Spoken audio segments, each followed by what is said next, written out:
सिक्किम के ग्लेशियर झील विस्फोट से आई आपदा के कारण गाजलडोबा में इस साल कम है प्रवासी पक्षियों की संख्या। Every drop of water counts. SBM Gold's water tank is the most sustainable and durable water storage solution available. Our hashtag असली commitment. सिक्किम के ग्लेशियर झील विस्फोट से आई बाढ़ के कारण जलपाईगुड़ी, तीस्ता और गाजलडोबा में प्रवासी पक्षियों की संख्या पिछले साल के तुलना में इस साल भी सर्दियों में कम है। गणना के बाद जलपाईगुड़ी बर्ड वॉचर्स सोसाइटी के सदस्यों ने यह दावा किया है। एशियाई वाटर बर्ड सेंसर 4 से 19 जनवरी तक तीस्ता, गाजलडोबा, फुलबाड़ी और जलपाईगुड़ी जिले के कई अन्य स्थानों पर आयोजित की गई थी। बर्ड वॉचर्स सोसाइटी के अध्यक्ष विश्वप्रिया राहुत और सदस्य मौसमी दत्ता ने कहा कि जलपाईगुड़ी के पक्षी प्रेमियों को इस बात का अफसोस है कि सिक्किम के ग्लेशियर झील विस्फोट से आई आपदा के कारण इस साल गाजलडोबा में ज्यादा पक्षी नहीं आए।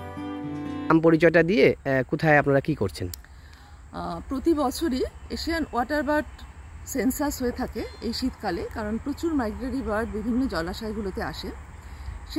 সেটারই অন্তর্গত ফুলবাড়ি, জলপাইগুড়ির ফুলবাড়ি ব্যারেজে প্রচুর মাইগ্রেটরি বার্ড আসে। যেন আমরা বার্ড ওয়াটার সোসাইটি, অপটপিক, ঐরাবত এদের সবাই মিলে আমরা এই শুমারিটা করে থাকি প্রতি বছর।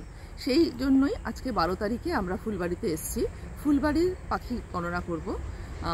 ইদানিং দেখা যাচ্ছে আমাদের এখানে একটা বড় ওয়াটার বাড়ি যেখানে অনেক বেশি মাইগ্রেটরি বার্ড আসতো, সেটা হচ্ছে গজলডোবা। গত 2023-এর 4 অক্টোবরে যে ইয়েটা হয়েছিল, বন্যাটা হয়েছিল, সেই বন্যার পরে এই গজলডোবার ওয়াটার বডির ক্যারেক্টারিস্টিকটা অনেকটা চেঞ্জ হয়ে যায়, সেই জন্য প্রচুর পাখি কম আসে এবং এই বছরে সেই একই সংখ্যক পাখি অনেক কম এসেছে।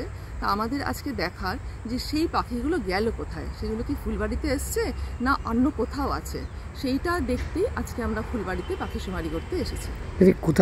এই সময় বিদেশি পাখি অনেক সময় দেখা যায় জলপাইগুড়ি, তিস্তা এবং বিভিন্ন জঙ্গল, কি বিষয় যদি বলেন, আদৌ কি এসছে বা কি এদের কি বিষয়টা? এই শীতকালটা আমাদের এখানে না, আমাদের ইন্ডিয়াতে অনেক জায়গাতে সবখানেই প্রায় প্রচুর মাইগ্রেটরি বার্ড মানে বিভিন্ন জায়গা থেকে পাখি আসে।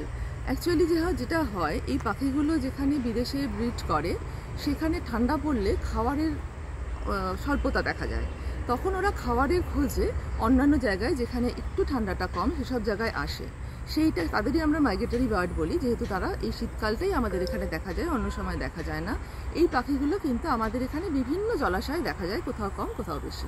মূলত কি পাখি কয়েকটা নাম যদি বলেন দেখা মেলে বিদেশি পাখির? বা crested pochard, gadwall, Eurasian wigeon, northern pintail, বিভিন্ন lapwing, grey headed lapwing, yellow হোয়াইটের ল্যাপিং, এ সমস্ত অনেক রকম পাখি এখানে থাকে। কখনো কখনো আমরা যেমন দেখি কিছু লোন পাখিও চলে আসে, যেমন একবার গজলডোবা এসেছিল বিন গুস, তারপরে লেসার হোয়াইট ফ্রন্টেড গুস, এগুলো কখনো কখনো দেখা যায়, এগুলো সবসময় দেখা যায় না। আমরা পুরো শীতকালটাই খোঁজে থাকি যে কোনো নতুন কোনো পাখি এলো কিনা, যেমন অনেক বছর আগে এসেছিল গজলডোবায় লং টেল ডাক, এরকম কিছু আসে কিনা সেগুলোর খোঁজে আমরা থাকি। গজলডোবায় বলছেন এবার কম এসছে, এবার গজলডোবায় গত বছর থেকেই কম আসছে।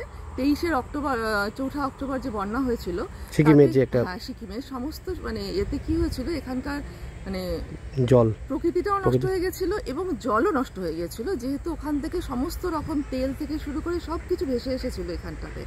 সেই জন্যই হয়তো বা পাখির সংখ্যা তারপরের বছর থেকে 2024 থেকে আমরা অনেক কম দেখছি গজলডোবায়। আপনার নাম আর কারা এসছেন, কোন সংস্থা থেকে আপনারা? আমার নাম মৌসুমী দত্ত, আমি বার্ড ওয়াচার সোসাইটি থেকে এসেছি।